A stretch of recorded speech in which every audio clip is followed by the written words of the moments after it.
After witnessing the winners of the Golden Globes and the Critics' Choice, and then we have the winners for the Producers, Directors Guild, and the BAFTAs, minus the Writers Guild, because that is not going to be announced until the 25th. Because the 24th is going to be the moment that the Academy of Motion Picture Arts and Sciences will announce the nominations for the Oscars this year. That will be taking place this Tuesday. So, after doing months of just the big 8 categories, it is now, from August to December, it's now finally time to predict all 23 categories. And as always, I am going to be going through the category order by yearly tradition from the previous year's nomination announcement video which featured Tracy Ellis Ross and the late Leslie Jordan. So that's where I'm going to go with. But before I begin, yes, you can tell for those who have been on my channel, for those new, yes, my voice is not, this is actually not my voice. I'm a bit under the weather, of course. Season changes once again. So I kind of bit sound stuffy, but what I'm here to do is predict all 23 categories. I'm not going to try to go much into it because of where I am, how my voice is right now, but I'm going to try my best. So we're going to start this up with Best Supporting Actress, and out of all the acting categories that occurred this year, this one is the most competitive to get an Oscar nomination. I have Angela Bassett in Black Panther, Wakanda Forever, Hong Chow in The Whale, Kerry Condon in The Banshees of Inisherin, Dolly DeLeon in Triangle of Sadness, and Stephanie Hsu in Everything Everywhere All at Once. So the one that has been nominated everywhere else, no pun intended for that, is Jamie Lee Curtis for Everything Everywhere All at Once. I have her snubbing here in place of Stephanie Hsu. Now, it would not be surprising if Curtis would get in over Hsu, or if they both get in over, say, like Dolly DeLeon or something like that. Because Angela Bassett has now appeared everywhere. She even won, of course, both the Globe and Critics' Choice. Hong Chow, with The Whale's bigger presence in the Guilds, is more likely. Dolly DeLeon needed the BAFTA nomination, so I have her in here. Kerry Condon, I still think, could win the Oscar. I still think she would like to pull the Mark Rylance and win the BAFTA and then win the Oscar over Angela Bassett. And not to mention, Condon is in a Best Picture movie that is in the Best Picture contention more so than Black Panther Wakanda Forever. Unless if it gets a Best Picture for Wakanda Forever, then she pretty much is a lock. But I think it's going to be more campaigning on herself more so than the movie. So, and as I mentioned, I am going with Stephanie Hsu over Jamie Lee Curtis. I had not said Jamie Lee Curtis all this year, not even in December. I think basically Hsu is probably the only one I had probably throughout the entire year.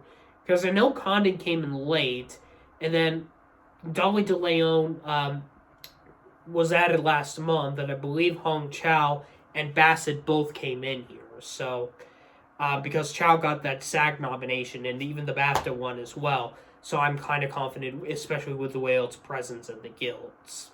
For costume design, I have Babylon, Black Panther, Wakanda Forever, Elvis, Everything Everywhere All at Once, and Mrs. Harris Goes to Paris. A movie about costumes, might as well go with it. And I'm going to be saying that Everything Everywhere All at Once is definitely going to be overperforming on Oscar nomination morning. Not so like in some categories, like I don't have any in the music categories, but anything that Everything Everywhere else could be up for, I am going with it. And costume design is definitely going to be one of them. And Black Panther Wakanda Forever, of course, being with the first one previously winning this, I think it's suitable that it's going to Ruthie Carter, I believe, will be getting a nomination here. Babylon and Elvis also speak for themselves. For sound, I have All Quiet on the Western Front, Avatar, The Way of Water, Elvis, Everything Everywhere All at Once, and Top Gun Maverick. As I just mentioned, I think Everything Everywhere All at Once is going to overperform.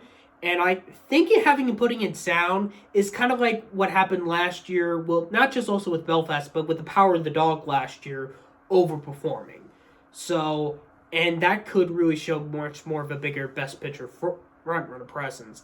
Black Panther Wakanda Forever is a possible, which I believe I had it in here for a little bit, then I replaced it with Elvis, because Elvis is being bigger as more awards nominations becoming out, let alone a Best Picture nomination at the BAFTAs.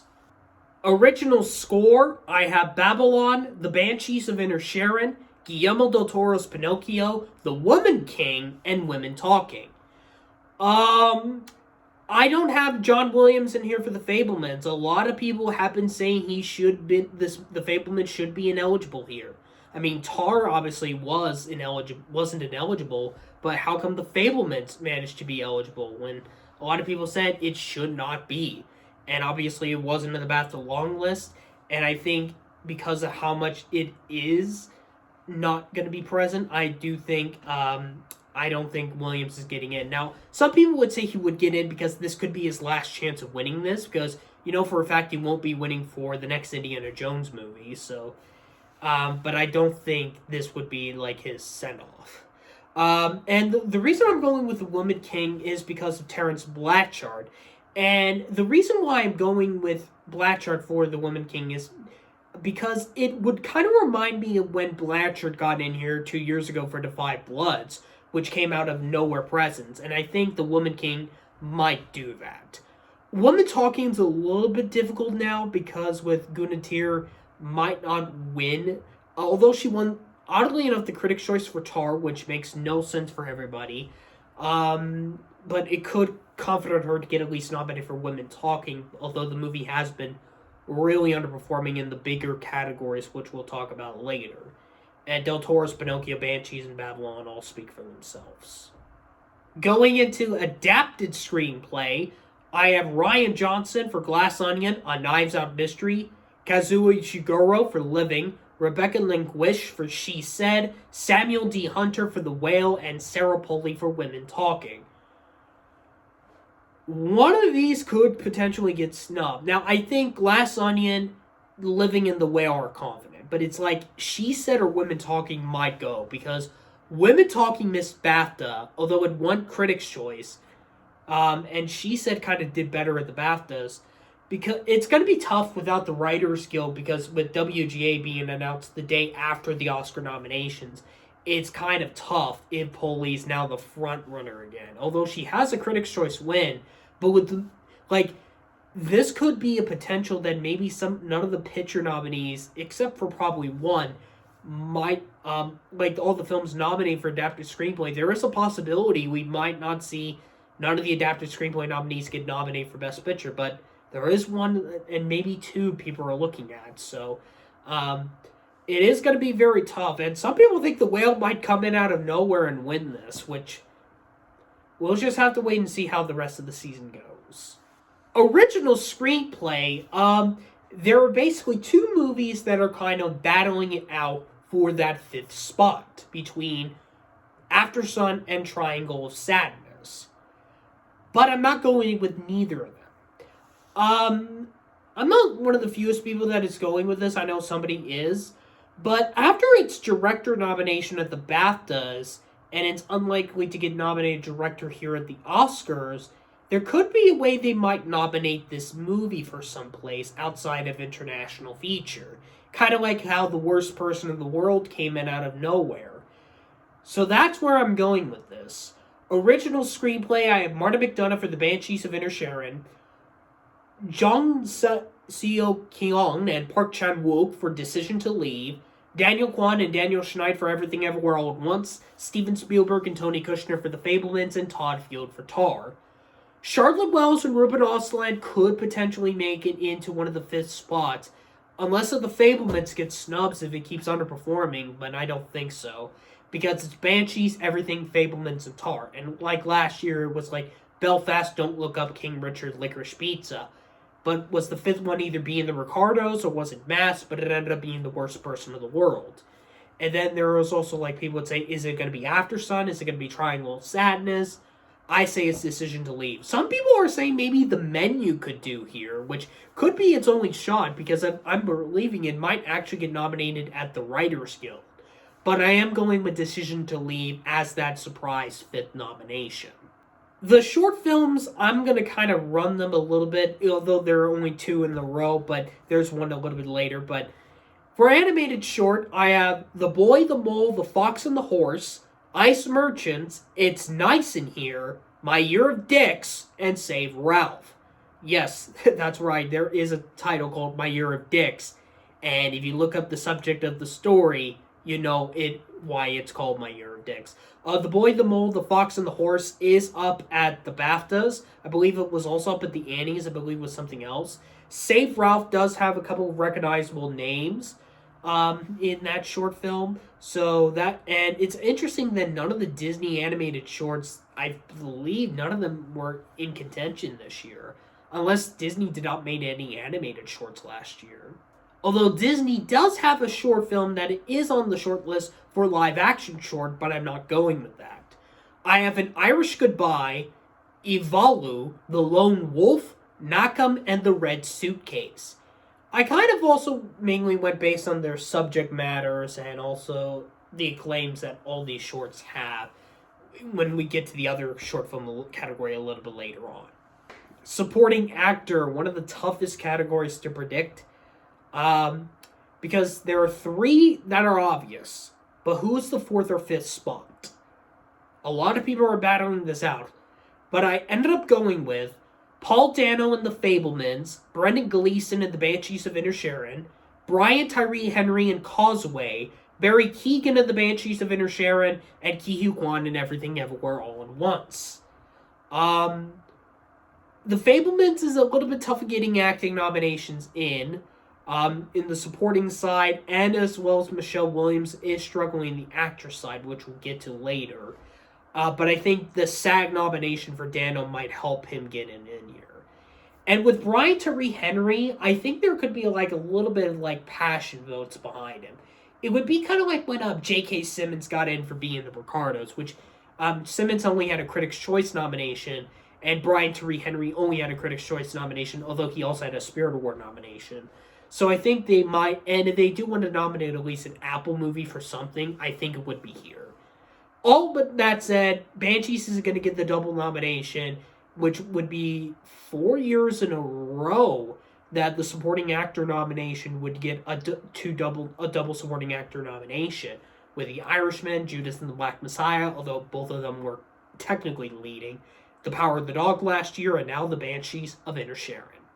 Going into film editing, and this category has been usually what I like to call the branch that likes to go with a lot of the most editing things all at once and one as things. Like, this was the branch that nominated Bohemian Rhapsody and Vice.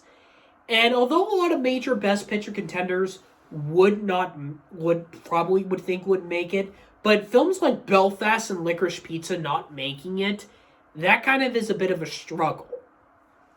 So I just basically went on how many edits there are, and I think all 5 of them basically describe themselves. I have All Quiet on the Western Front, Avatar, The Way of Water, Elvis, Everything Everywhere All at Once, and Top Gun Maverick. A war movie, a 3-hour movie, a music biopic movie, obviously the big Best Picture contender that is also a lot of action, and also the big action movie. So that's basically the ultimate lineup right there. Although Babylon is also 3 hours as well, and I know not going with the Banshees of Inisherin or the Fabelmans or Tar is not a good idea, a bad move not to predict them, but if we saw Belfast and Licorice Pizza moving in this, that's why I didn't put Banshees or Fabelmans in here for editing. Makeup and hairstyling, one of the categories that is home to the bad films that you usually see get nominated, and I have 2 of them getting in here. I have The Batman, Blonde, Crimes of the Future, Elvis, and The Whale. Blonde seems like obvious with Ana de Armas getting all the nominations. Of course, with her transforming into Marilyn Monroe. Elvis with Austin Butler going to Elvis Presley, and then Brendan Fraser's character in The Whale. And then you also have Colin Farrell as the Penguin in The Batman, and also, from what I heard about Crimes of the Future, like another body horror film from David Cronenberg, there's one character that has a lot of ears, and keep in mind, a lot of bad movies did get nominated here last year. I mean, Coming to America, I know Cruella was a divisive movie. And the Eyes of Tammy Faye was also divisive, and House of Gucci was also divisive. So two critically, one mix and two, like, some people actually do consider Crimes of the Future and Blonde bad movies, so that's why I'm going with both of them. Although it's interesting to see Emancipation on the short list, but I don't think they want to nominate a movie starring Will Smith. Even though it is the makeup category, I don't think they want a movie that has Will Smith in it to be nominated. On to one of my favorite categories, Best Animated Feature. There are four obvious films, and what is the one difference? Is it Inua, which was at the Golden Globes? Is it a Mad Dog, the one by I forget. He was an iconic visual effects artist. Is like Disney gonna try with Strange World or Lightyear? Nope. Or is Minions gonna do it? I don't think so. I think the five I'm looking at for animated feature are The Bad Guys, Guillermo del Toro's Pinocchio, Marcel the Shell with Shoes On, Puss in Boots: The Last Wish, and Turning Red. So I have The Bad Guys as my fifth spot. And now we come into what is to be the most useless category now at the Oscars, and that is Best Original Song. After listening to all the songs on the short list, almost 90% of them are just generic credit songs, and only 3 songs in that short list are on-screen performances. And I'm only going with one of them. Although it would be nice to see the other 2 to get in here, because it would be good highlights for ratings. But that's the thing. They prefer celebrities more so than the actual performance in a movie. And obviously, that's unfortunate, so I'm not going with Chia Papa or Good Afternoon from Spirited, which is the best song on the short list. And although it is a credit song, I'm not going with Taylor Swift in here, because every time she tries to get in, she doesn't get in for original song. And since, obviously, her All Too Well short film missed the Oscar shortlist for live action short, I still think she's going to be an Oscar list nomination artist. But I almost consider I want to make it, like, depending on how the nominations do, I really want to make a video, like an essay video on why the original song category is useless nowadays, but I don't know how to write that properly, so let's just get on with this. I have Applause from Tell It Like a Woman, Dustin Ash from The Voice of Dustin Ash, Hold My Hand from Top Gun Maverick, Lift Me Up from Black Panther Wakanda Forever, and the only on-screen performance song I have going in, Not To Not To from RRR. The only thing I have RRR at the here at the Oscars. I think this is the only nomination RRR is going to get, and I think everyone's assuming that after, obviously, India submitted Last Film Show instead of this, and did not do well with the BAFTAs, missed entirely the guilds. It was just too good to be true for many RRR fans. Lift Me Up, that's Rihanna, and even Ryan Coogler is a songwriter in this. Hold My Hand, that's Gaga. Applause from Tell It Like a Woman, everybody's going with it, not because of what is that movie, but because that is Diane Warren. And after last year, when she got in for Somehow You Do for 4 Good Days, I said, never again. Never bet against on Diane Warren. I mean, you could get in a movie like Marshall, RBG, Breakthrough, The Life Ahead, and 4 Good Days, and now a movie like Tell It Like a Woman, a movie that's so under people's radar, is going to get in because of who Diane Warren is. And even though she already has an honorary Oscar, she's going to get nominated regardless. And speaking of iconic names, Dustin Ash from The Voice of Dustin Ash, that is a documentary, and the documentary songwriter of that is J. Ralph. J. Ralph was nominated 3 times the last decade. Before My Time from Chasing Ice, Manta Ray from Raising Extinction with Anoni of Antony and the Johnsons, well, or Anoni and the Johnsons now, since Antony now, of course, came out as transgender, and The Empty Chair from Jim the James Foley Story with Sting. And Dustin Ash is a song that is written by him. I don't know if it's co-written by Norah Jones. I know she performs it with J. Ralph, but I just don't know. But the fact that J. Ralph was behind this, like, when I looked it up and it was on J. Ralph's YouTube channel, I was like Diane Warren, he has to get in because he's the documentary songwriter that they love so much. So that's why I'm going with 2 notable songwriters plus 2 big celebrities plus the only on-screen performance. Though a Chapapa or Good Afternoon gets in here in place of something like Lift Me Up or Dust and Ash, that would, like, Good Afternoon, Chapapa and Natu Natu would definitely be great highlights for the show. But I think it's only going to be Natu Natu plus Gaga and Rihanna. Into our last short film category, Best Documentary Short. I looked up there's a lot of their subjects, and I recommend if you want to know what these subjects are, just go and see them for yourselves. I have Anastasia, and no, it does not have anything to do with the Princess Anastasia, by the way.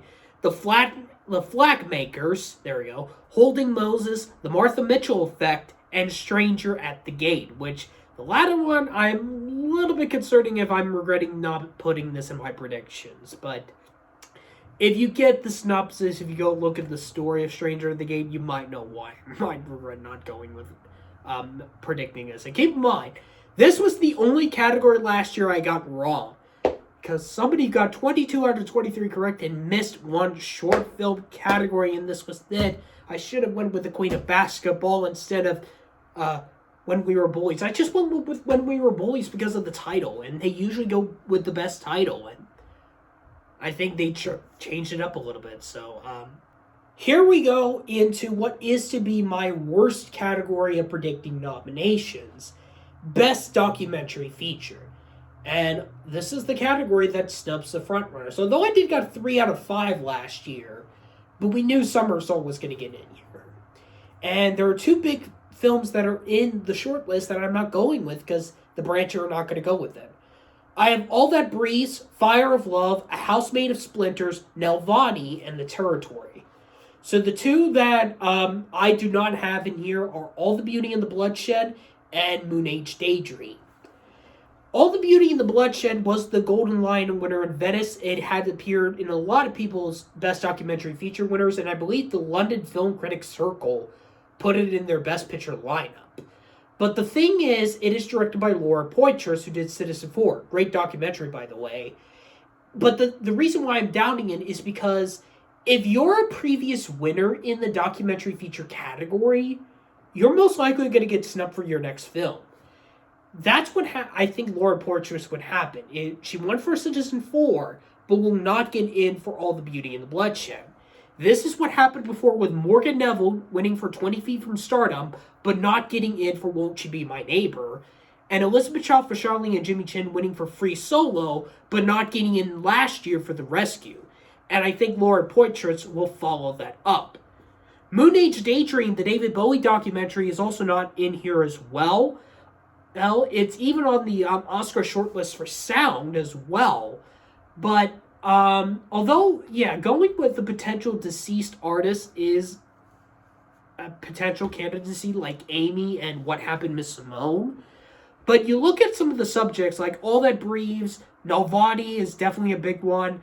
House Made of Splinters, I just went with it because the Spirits usually get a lot of the Oscar nominations correct.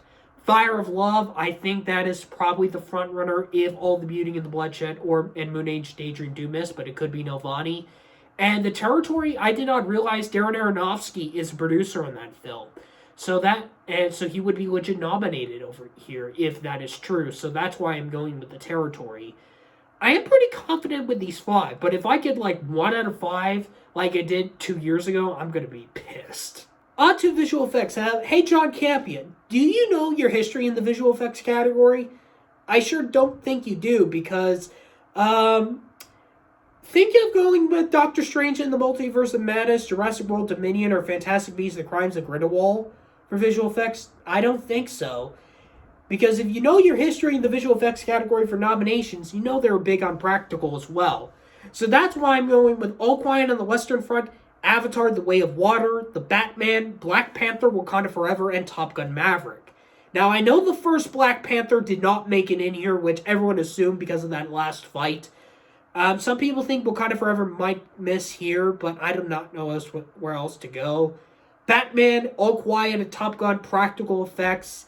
Nope is a possibility. Same thing with 13 Lives, another practical effects. It's just we don't want to see Fantastic Beasts, Doctor Strange, or Jurassic World in here.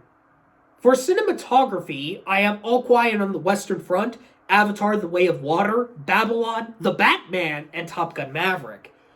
Empire of Light did show up, I believe, in the Cinematographers Guild and the BAFTAs, as well as Bardo, False Chronicle of a Handful of Truths. But All Quiet on the Western Front's definitely confident. The first Avatar won this. I still think Babylon will make it. The Batman, I do think they will go with it after the BAFTA nomination, and Top Gun Maverick's the favorite to win here. And this is the only tech category that I do think, other than the original score and original song, that I do think Everything Everywhere All at Once will not get in for. Speaking of Everything Everywhere All at Once, for production design, I am going with Avatar: The Way of Water, Babylon, Elvis, Everything Everywhere All at Once, and yes, Guillermo del Toro's Pinocchio. I think they might make history and put an animated film in for production design. And the fact that it is Guillermo del Toro, you know for a fact that the branch is going to like that pick. So it would be kind of like when Kubo and the Two Strings and The Nightmare Before Christmas got in for visual effects, and I think Del Toro's Pinocchio will do it. Black Panther Wakanda Forever is a possibility. All Quiet on the Western Front is another one as well. But I just want to see that inspired choice with Del Toro's Pinocchio. And Babylon is just basically centered around Hollywood. That's the favorite to win. International feature. I was going to plan up a big, massive snub. And then the BAFTAs nominations came out and I was like, okay, I won't go for it. So I have from Germany, All Quiet on the Western Front. From Argentina, 1985. From South Korea, Decision to Leave. From Pakistan, Joyland. And from Ireland, The Quiet Girl. I was planning to snub Decision to Leave here. I was going to, because I had Austria's Corsage in here. But I replaced it with Decision to Leave after Park Chan-wook got the director nomination. Argentina 1985 won the Golden Globe. All Quiet on the Western Front is our Oscar frontrunner. The Quiet Girl definitely well at the BAFTAs, including that adapted screenplay nomination at the BAFTAs. I'm confident it's going to get in here. Joyland is the one I think could be the outsider. I believe it is also at the Spirits. And ironically enough, this is the movie that Pakistan, the official country of Pakistan, banned the movie in their own country. So that's insane that a movie that was submitted by Pakistan, but the Pakistan government banned the film.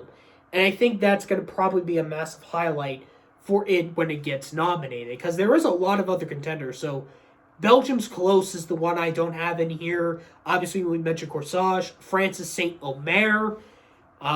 Even Inarritu's Bardo, False Chronicle of a Handful of Truths from Mexico. But I seriously doubt that. Because we're looking at the top four, and I think Joyland's the fifth spot.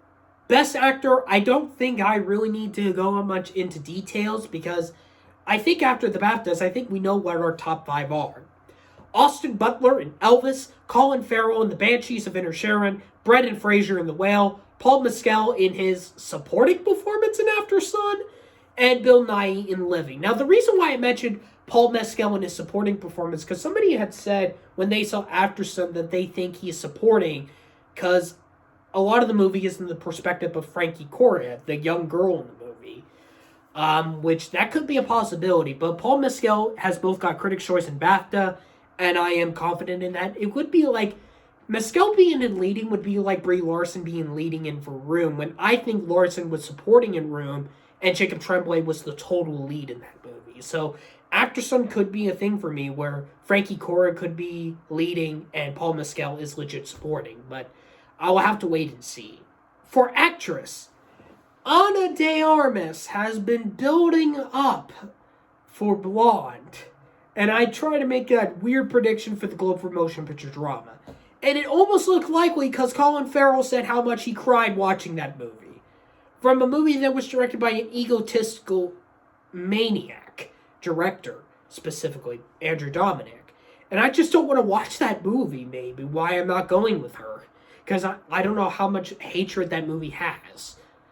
So I'm going safe with the ones I remain from last month, being Cate Blanchett in Tar, Viola Davis in The Woman King, Daniela Deadwyler in Till, Michelle Williams in The Fablemans, and Michelle Yeoh in Everything Everywhere All at Once.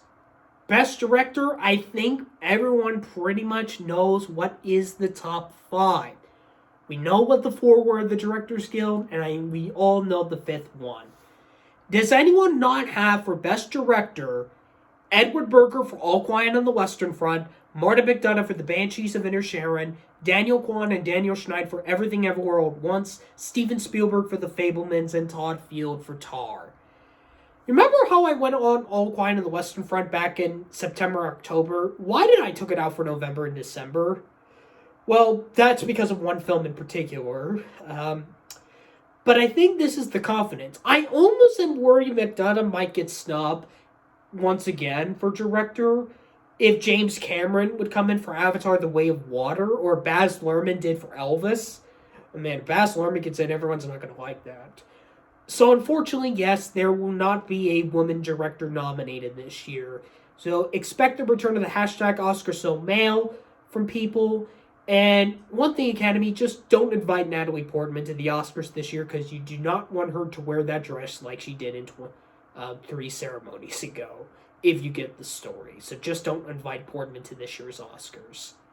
And finally, for Best Picture, I would like to make a statement real quick that didn't really mention a lot throughout this entire prediction video. Women Talking is really not looking good.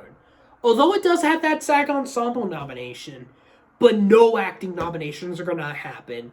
I still think it's going to get an adapted screenplay and original score, but because of how underperforming it's been through every single award show except for The Spirits, I left it out for Best Picture.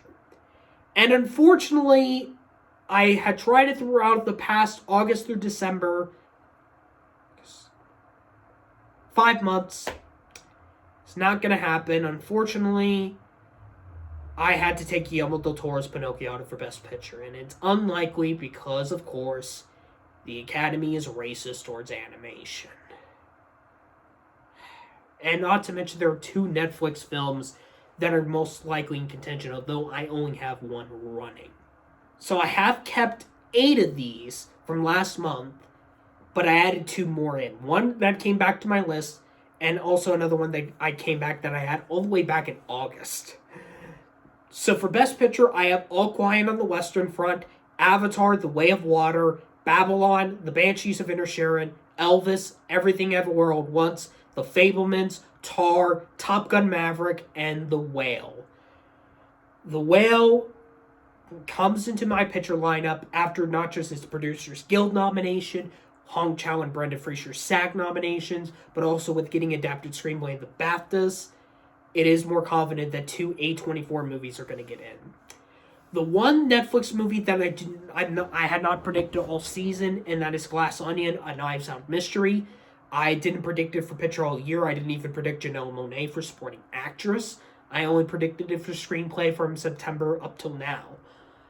All Quiet on the Western Front, I brought it back. I still don't know why I took it out for November and December, and that was because I was so devoted to Del Toro's Pinocchio.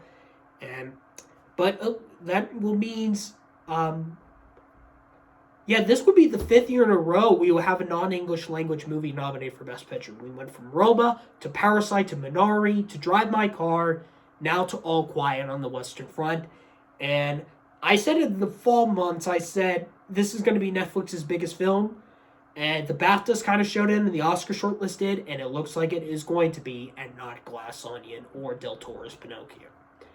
Avatar, although I don't have it in for Cameron for director, or not much in the technical categories, and with Cameron missing, it would be like when Peter Jackson missed for The Lord of the Rings, The Two Towers. So he might get in for like the 3rd or 4th Avatar movie. I don't know how many more he's making. I know he's making a 3rd one, and I believe a 4th, so... Now, Babylon is a divisive one. It got the SAG Ensemble nomination. It missed PGA. It only got in the technical spots of the BAFTAs.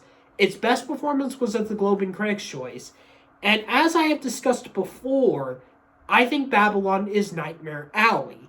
And I think it's going to be having at least enough technical nominations to support it getting in, especially since it's a movie centered around Hollywood.